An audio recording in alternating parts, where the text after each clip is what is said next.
Olá, sou o Rui Miguel Tovar e bem-vindos ao Destino Saudade.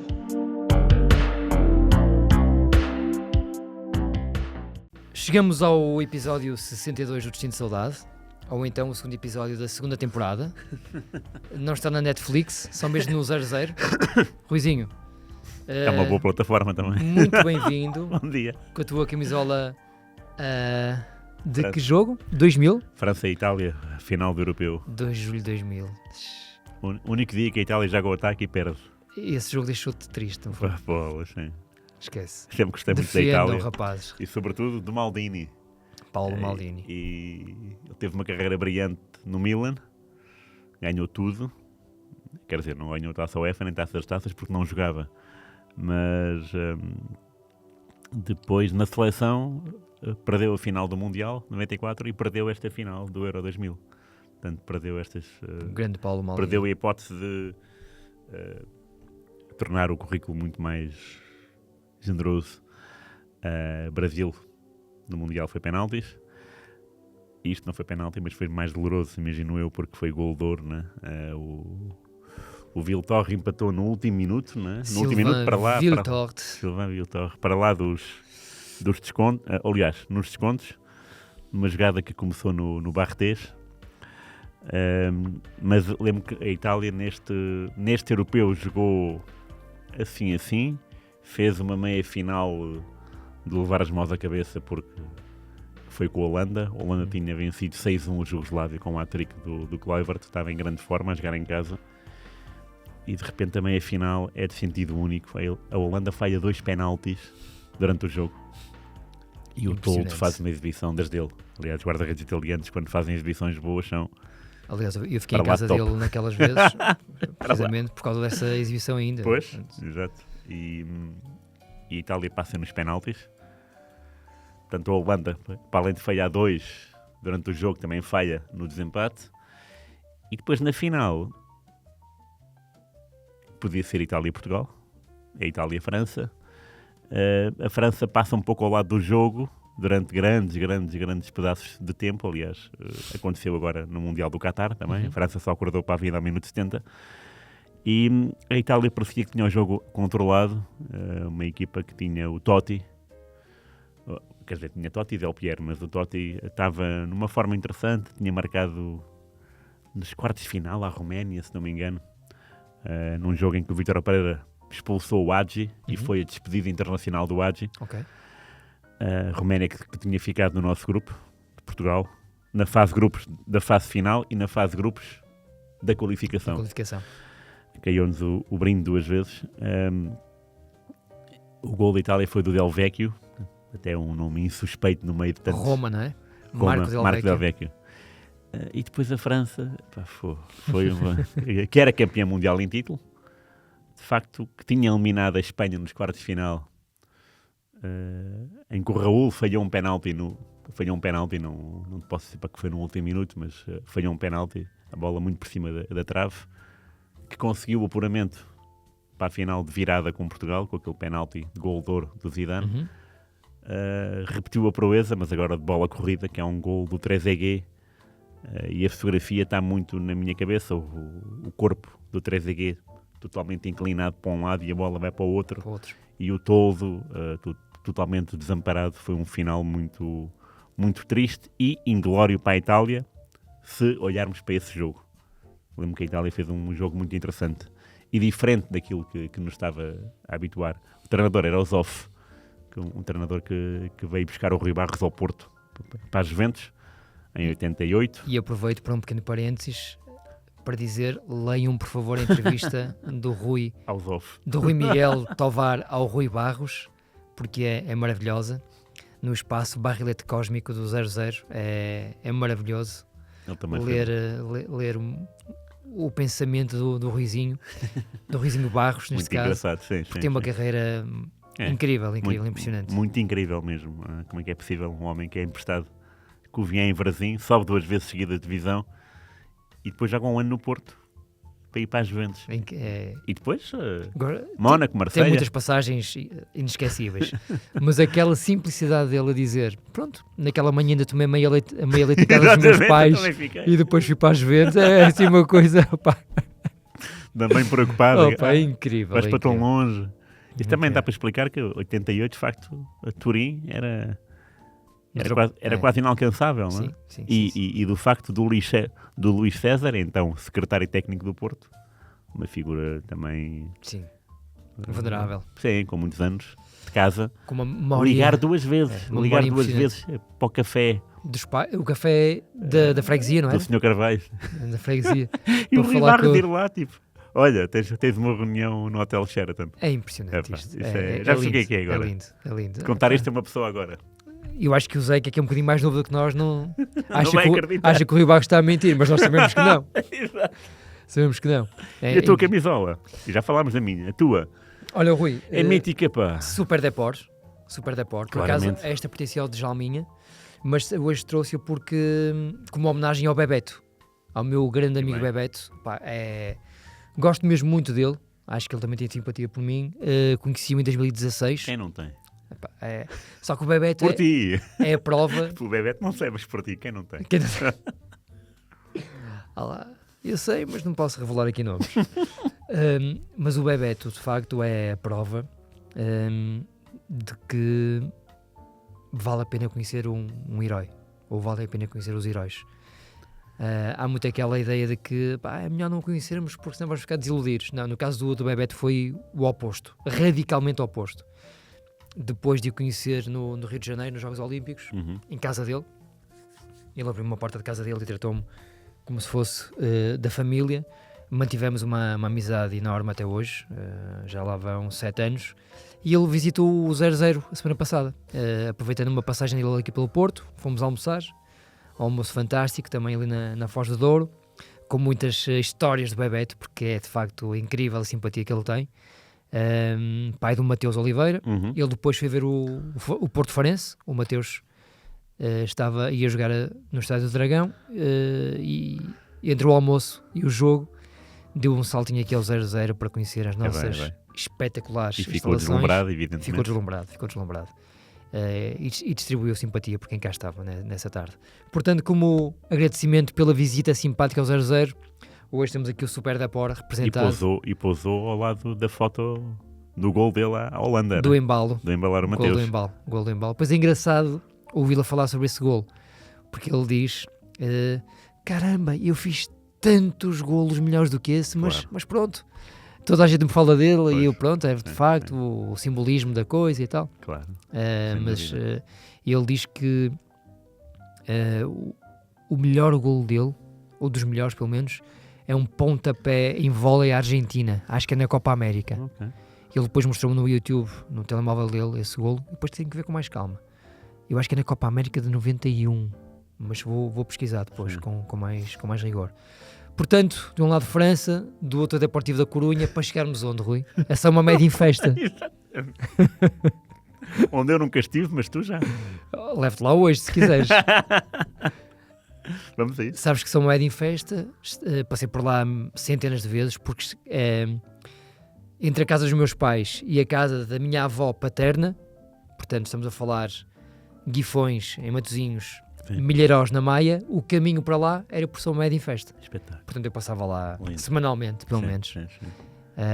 E o campo do Infesta ficava lá numa rua secundária da freguesia matosinhense. Sim. E estamos a falar disso porque... Augusto Mata. Escolhido por ti. Sim, achei a piada por fazer 50 anos desde que pegou no Infesta. Ele que pode ser muito bem alcunhado... Não, aliás, o Alex Ferguson. É que é o Augusto Mata inglês. Britânico, sim.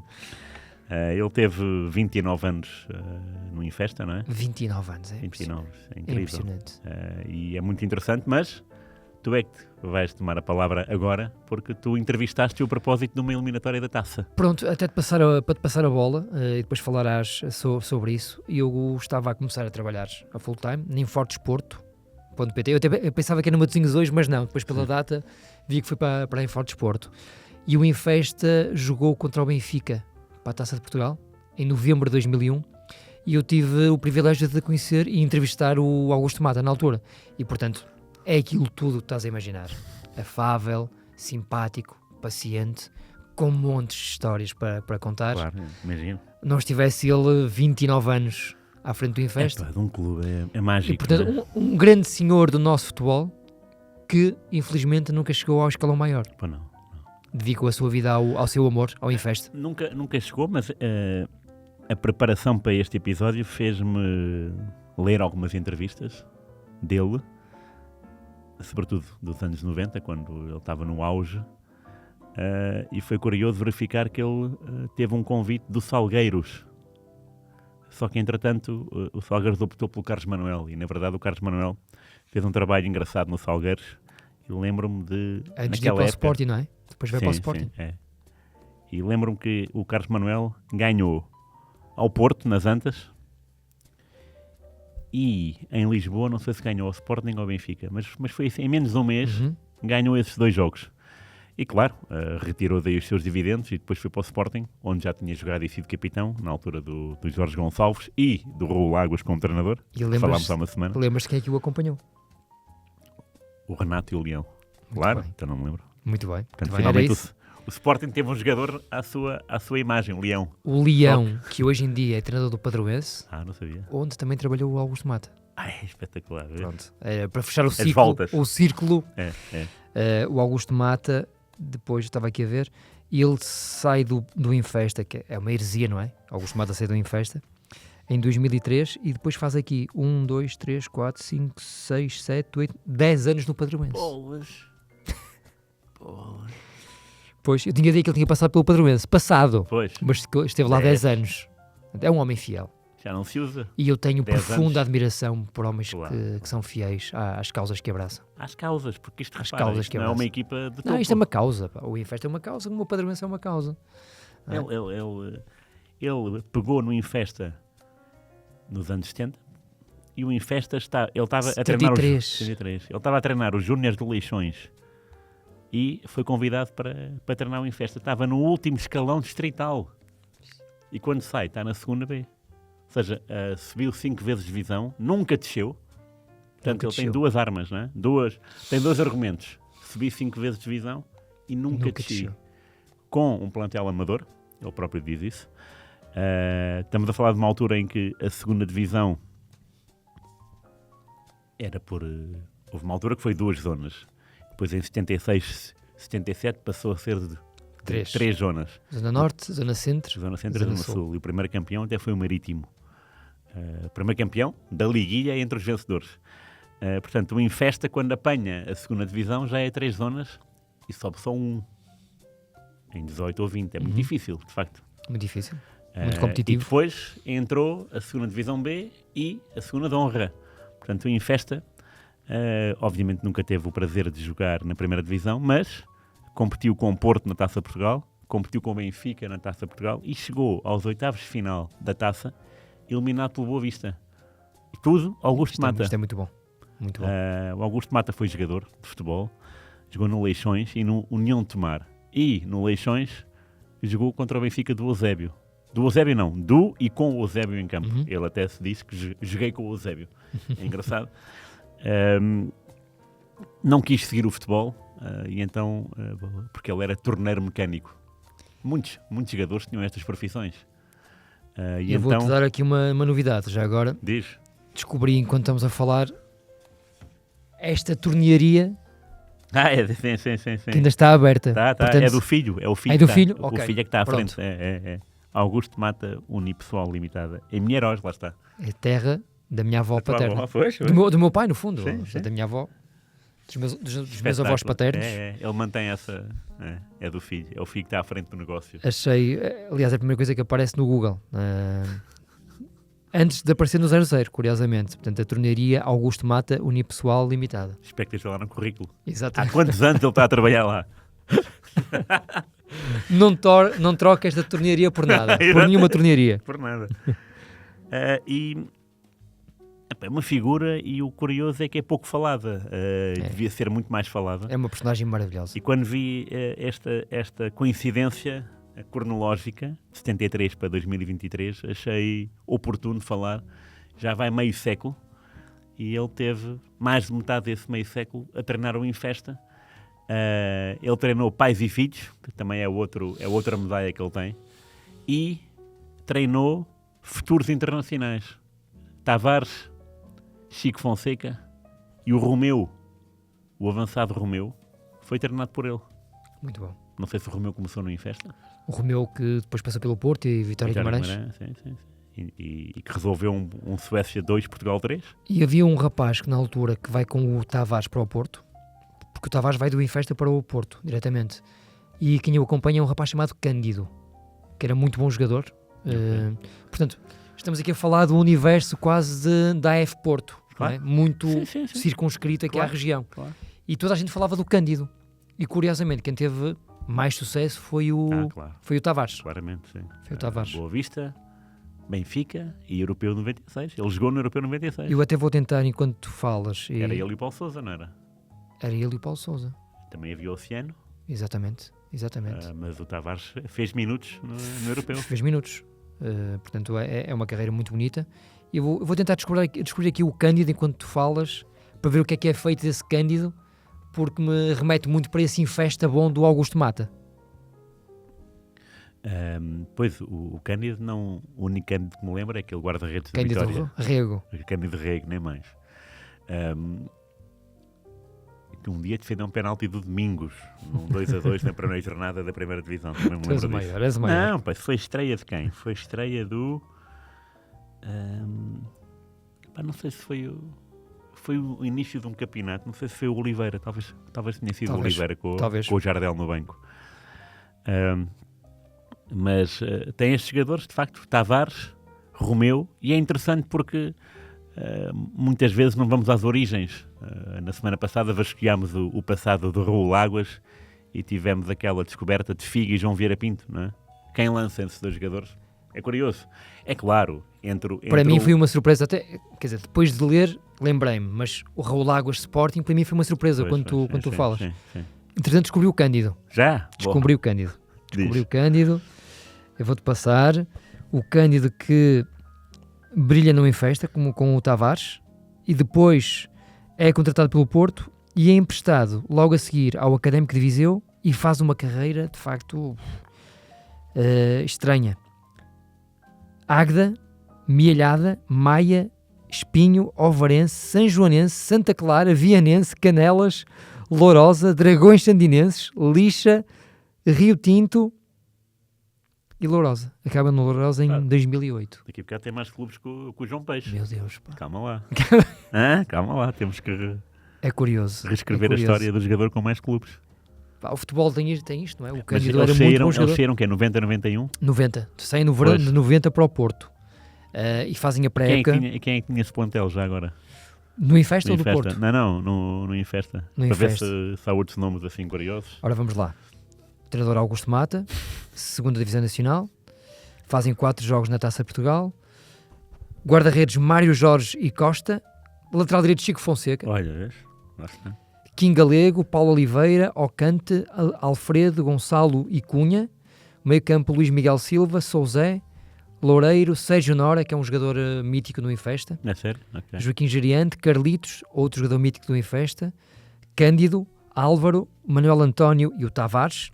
E na frente Poças, recordo-me bem deste Poças também, Catalão, Ricardo Santos, Henrique e Vítor Moura. E tu estavas a falar de um jogador importante na história do Infesta, tu há bocado falavas do presidente. Do Manuel Ramos. O Manuel Ramos, há mais que dá o nome ao campo atual. Em 2011 foi inaugurado o complexo Manuel Ramos, batizado com o nome deste histórico presidente do Infesta, porque o campo foi construído numa propriedade que lhe pertencia. Espetacular. Portanto, este homem viveu em função do Infesta, viveu para o Infesta. O campo anterior era o campo Moreira Marques, um campo pequenino, castiço. Eu joguei lá algumas vezes, pelo Senhor da Hora, contra o Augusto Mata. Relevado natural. Contra o Augusto Mata? Contra o Augusto Mata. Agora é que diz isto? Ao fim de meia hora de programa. Estamos aqui para falar de Pedro Cunha. Está bem, mas isso é histórico. Pá. É giro porque é um treino, é um jogo de treino de pré-época. O senhor dorme na terceira nacional e o Infesta, presumo eu, na segunda. E eu estou a fazer a transição de júnior para sénior e vou para esse jogo e jogo a segunda parte toda. E recordo-me perfeitamente de estar nos balneários e ver passar ao Augusto Mata. Eu fui ao nosso balneário e cumprimentar as pessoas e era uma figura que nos impunha algum respeito na altura. Claro. Tipo, o Augusto Mata. Claro. É giro isso, de facto. Era um homem muito respeitado. Manuel Ramos, portanto, oferece o terreno ao Infesta. Ao clube, sim. O complexo Manuel Ramos, que é onde hoje em dia jogam ainda o Infesta, custou, vimos há pouco, 565 mil euros, as obras, comparticipadas pela autarquia, Matosinhos, e continua a ser a casa do Infesta. É quase a justiça poética, não é? Portanto, o Infesta joga na propriedade do seu histórico presidente. Lindo. Só é pena não ter lá Augusto Mata ainda a treiná-lo. Pois, e já agora tem que haver uma bancada Augusto Mata, já que o nome do estádio já está em boas mãos. Em boas mãos, sim. Tem que haver uma porta do estádio de dizer Augusto Mata. Sim. Para dar valor e substância a este homem que tem um currículo bastante interessante.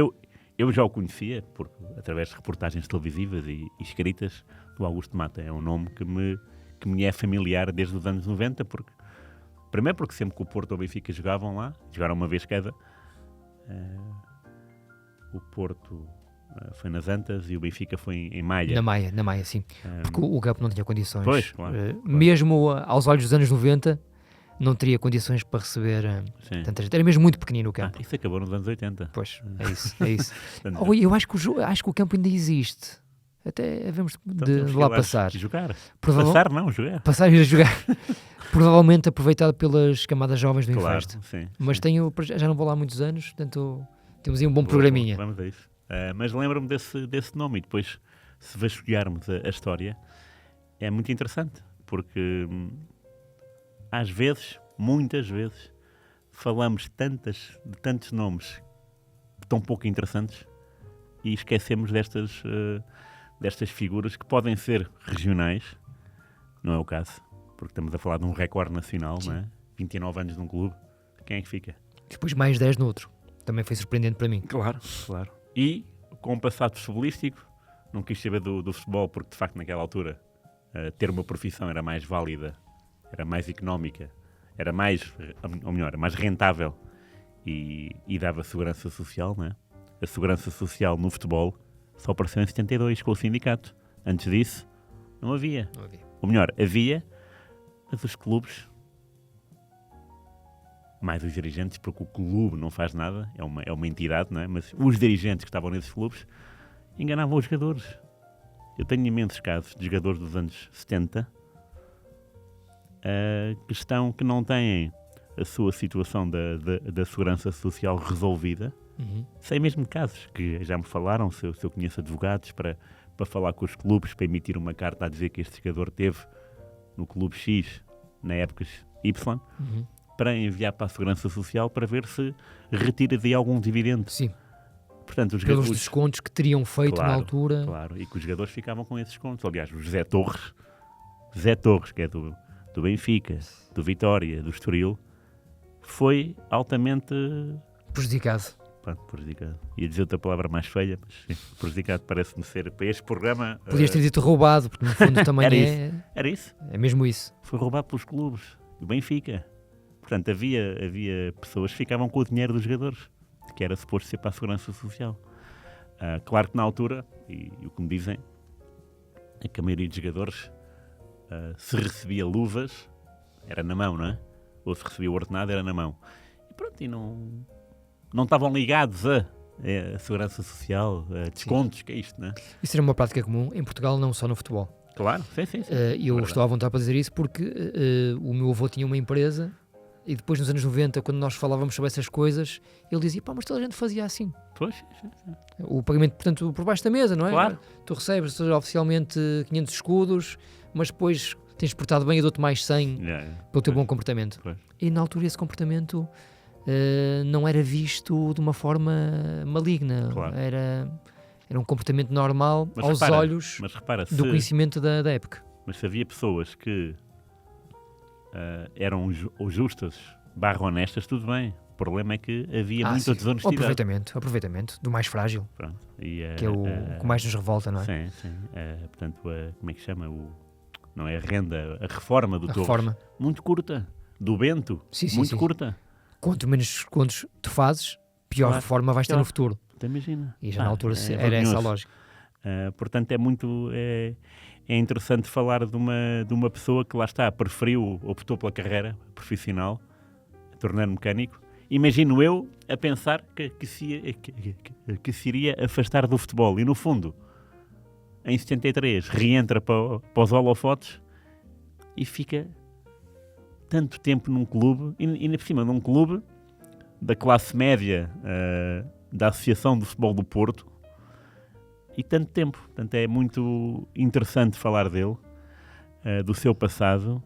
E também achei muito curioso ele dizer treinei pais e filhos, portanto, filhos desses pais muito mesmo, giro, né? Muito giro. E isso empresta uma ideia muito digna daquilo que é ser um treinador de futebol. Uhum. Um treinador de futebol, tu podes treinar, e o nome está lá, não é? Treinador. Mas ensinar é que é a grande meta de um treinador, não é? Ensinar alguém.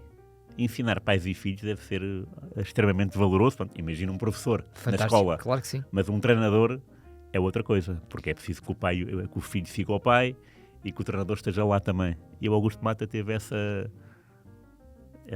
riqueza. Essa riqueza. Ele tem 81 anos, Augusto Mata, esperamos que ele esteja bem de saúde, e trabalhou, portanto treinou até aos 75 anos. Até aos 75 anos. Acabou precisamente no Padroense. Em 2017. Se o 00 estiver bem, e normalmente a época de 2016-2017. E estava em que divisão o Padroense? Agora vamos lá ver aqui. O Padroense estaria na divisão de elite da F Porto, portanto é a principal da F Porto. Portanto é uma grande personagem.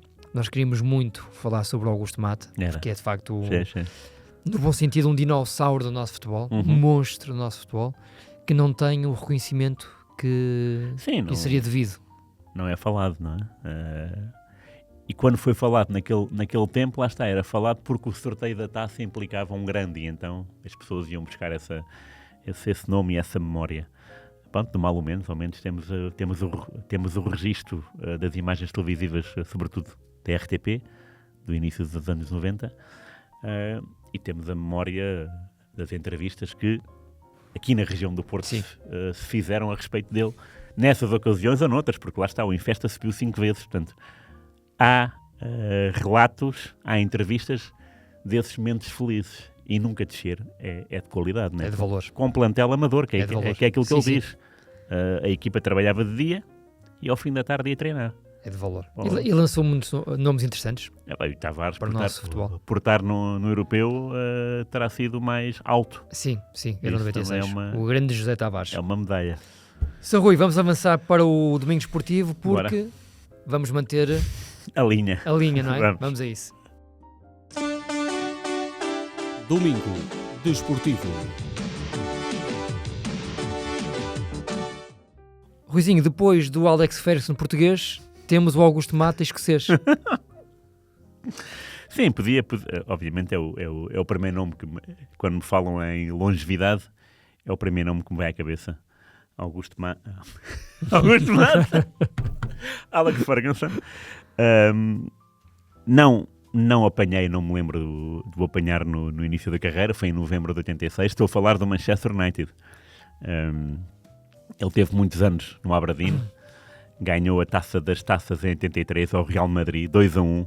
É uma final muito interessante porque o Real Madrid era favorito, era treinado pelo Di Stefano, e o Jock Stein, outro escocês, selecionador da Escócia, e atenção que o Ferguson é adjunto do Jock Stein, e só a morte do Jock Stein no último jogo de apuramento para o Mundial é que faz subir o Ferguson para treinador principal e ir como máximo representante da Escócia no Mundial de 86 no México, de má memória para a Escócia, que é eliminada na primeira fase no grupo com RFA, Dinamarca e Uruguai.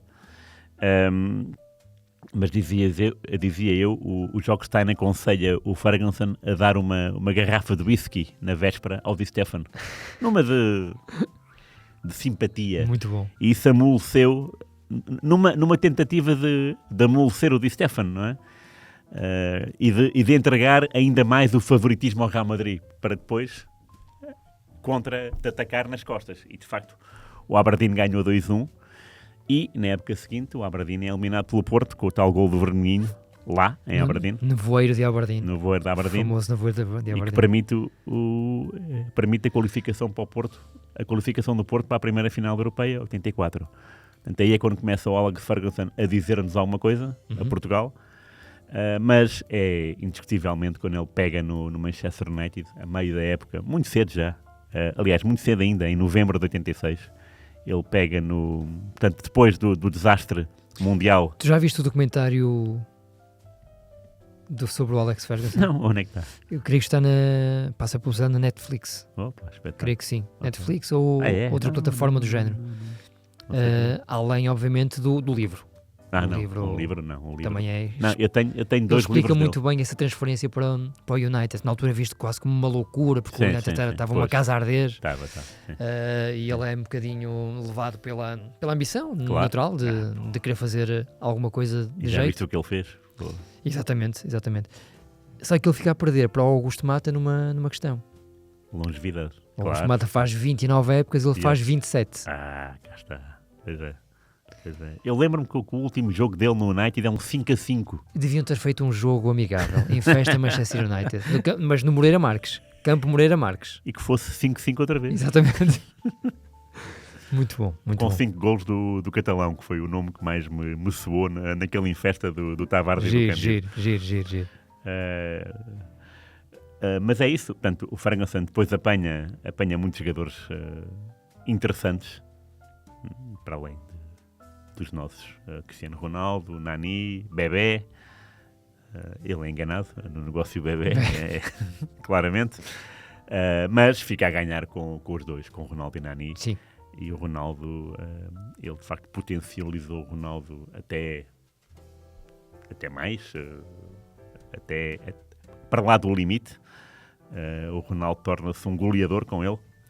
É um Mourinho que no Real Madrid coloca pela primeira vez o Ronaldo como avançado, mesmo como homem mais adiantado, mas como goleador da equipa, o Alex Ferguson, de facto, deu-lhe carta branca para marcar penaltis, marcar livres e ser o jogador para rematar sempre à baliza. Isso ajuda qualquer um a ser o goleador. E há imensas histórias do Ferguson, boas e más, e ele tem tanto tempo do United que até dá para escolher um 11 bom e um 11 mau. Portanto, um 11 em que ele acertou nas transferências, tipo Peter Schmeichel, por exemplo, né? Ronaldo, obviamente, e depois tem outros que não resultaram assim tão bem. Tenho ideia que o Forlan, por exemplo, é um dos que não funcionou. Mas o espaço é tão alargado, não é? Estamos a falar muito alargado. É perfeitamente normal que haja aqui alguns equipes. Sim, claro. O documentário foi lançado em 2021, chama-se Never Give In, está na HBO e foi realizado por um dos filhos, o Jason Ferguson. Portanto, ele também era pai do Darren Ferguson, que foi futebolista e treinador, não é? Com alguma dimensão. E o Jason Ferguson, portanto, é o filho que optou pelas artes, pelo cinema. E eu gostei muito daquilo na altura porque há reflexões que nós não estamos acostumados a ver no durão Alex Ferguson, não é? Pois, portanto, sim. Amoleceu com a passagem da idade e do SUS que teve há uns anos, em que foi transportado de urgência para o hospital com AVC, com alguma gravidade, e portanto vale muito a pena, porque ele fala com muito carinho sobre o Cristiano Ronaldo, por exemplo. Sim. Aliás, muito. Quando Portugal ganhou o Europeu, aquelas imagens da bancada de ele parecia um miúdo. Portanto, Portugal estava a subir a tribuna VIP, né, para receber a taça, e ele estava lá no meio e queria cumprimentar o Ronaldo e o Nani. E a cara dele, rosada, não é? Como sempre. Parecia um miúdo à procura do chupa-chupa. E queria falar com o Ronaldo e dar-lhe os parabéns. É uma imagem muito engraçada de um senhor que já tinha conquistado tudo. sobretudo Taça das Taças, Liga dos Campeões, 2. Muito, muito interessante a cara dele de querer falar com um dos ídolos dele. Ídolos, jogadores dele também. A última história que eu queria contar, e lembrei agora, uma vez, não sei em que ano, mas é pré-pandemia, tenho a certeza. Nós dividimos o mundo assim agora, não é? Fui ver o Torriense ao Manuel Marques, já não falava do Torriense há algum tempo, há alguns minutos, e foi um jogo muito chato, um 0-0, não me lembro com quem, e estava com um amigo meu, o Filipe Duarte Santos, e o Filipe Duarte Santos tem uma ligação com o Carlos Queiroz, e então durante o jogo ele recebeu uma informação, uma pergunta curiosa do Carlos Queiroz. Era: o Alex Ferguson está a perguntar-me se ele foi o último jogador do Rangers a fazer um hat-trick. Isso é fantástico. Na primeira divisão. Isso é fantástico. E um hat-trick, sim, porque o Ferguson e o Queiroz mandou mensagem ao Ferguson mandou, sim, o Ferguson mandou ao Queiroz, o Queiroz perguntou ao Filipe: olha, tu conheces alguém que me possa ver isso? E eu estava ao lado do Filipe, não é? E espero que tenha sido ao 0-0. Não me lembro já. Parece-me que a pergunta era mais específica, tinha a ver com um jogo em concreto? Com o Celtic, não me lembro já. Não era assim, porque há tricks no Rangers, deve haver 1000, não é? Sim. E acho que depois encontrei, muito para trás, fui vasculhar, em casa já, fui vasculhar e dei de caras com o McCoist, por exemplo. Reparei que o McCoist tinha feito um hat-trick. Mas já não me lembro qual é que era a circunstância. Mas achei piada esta transferência de poderes, né? Ou seja, eu estava a 2 pessoas de responder ao Alex Ferguson. Nunca tive mais nessa situação. Não sei se vou voltar a estar. Mas foi uma pergunta interessante no Manuel Marques, em Torres Vedras. Muito giro, muito giro. Já agora, se puderes ver também, há poucos dias foi publicada uma carta que o Alex Ferguson escreveu e enviou ao Henrique Cantona quando o Cantona deixou de jogar futebol. E é uma carta linda, fantástico. Boa. Portanto, também contraria aquela pose de durão. Sim, claro. A gente sabe que ele não é assim. Com muito respeito pelo Cantona, a pedir que ele o visite e de preferência num dia sem espalhafato. Portanto, vens ao meu gabinete, tomamos um chá, falamos um bocadinho, um whisky, falamos um bocadinho de futebol sem espalhafato. E a respeitar a decisão dele, do Cantona ter deixado de jogar futebol. Sim. Então, muito bem escrito. É outra contratação bem conseguida, não é? Sim. Através do Leeds United. O Cantona é o que é, hoje em dia, portanto, recordado como um grande avançado, por aquilo que fez no United, acho eu. No Leeds também, mas muito mais no Manchester United, até porque na seleção, pouco. Sim, teve no Europeu 92 e mal, não é? Mal porque a seleção foi eliminada na primeira fase. E pouco, muito pouco. Não marcou golos. Ruizinho, vamos em frente? Bora. Para o nosso Música Maestro. Música Maestro. Portanto, hoje a escolha pertence ao Sr. Rui Miguel Tovar e eu ouvi dizer, disse-me um passarinho, acho que esse está aí na tua camisola, disse-me que tu vais até a África do Sul 2010. É verdade, o Waka Waka da Shakira. Quando tu me pediste uma música, fiquei bloqueado, mas depois fui encontrar, não sei porquê, lembrei-me e achei a piada tu teres dito que os teus filhos, como é uma música mexida, adoram e repara, estamos a falar de uma música que os teus filhos não eram nascidos, não é? Portanto, é engraçado como as músicas podem atingir qualquer geração, num bom sentido, atingir, claro. E essa música ficou no ouvido pré-mundial, parece-me, e depois durante o mundial também, porque era o som de todos os segmentos televisivos. E então é um mundial interessante porque coloca a Espanha pela primeira vez lá em cima. Espanha, que era então a campeã europeia em título. Portugal, do Carlos Queiroz, é eliminado pela Espanha, com um golo em fora de jogo, do Villa. Mas a música, claramente, já passaram 13 anos, ainda continua. O primeiro nome da música é fácil, não é? Waka Waka. tem piada. E depois o próprio som também deixa-nos sempre aqui, às vezes infelizmente, com a música sempre a bater. Nós queremos pensar em outras coisas e não conseguimos. Estamos Waka sempre Waka. Waka. Portanto, olha, vamos a isso. Waka Waka, da ex-senhora Piqué, não é? Que eles separaram-se. Sim, verdade. Portanto, Shakira, 2010, África do Sul, Waka Waka. Rui, muito obrigado. Nada. José Pedro Afonso, dá-lhe som e já sabem, continuem-nos a acompanhar através do 00.pt, Há muito tempo que não Spotify, Spotify, Google Podcasts, YouTube. YouTube.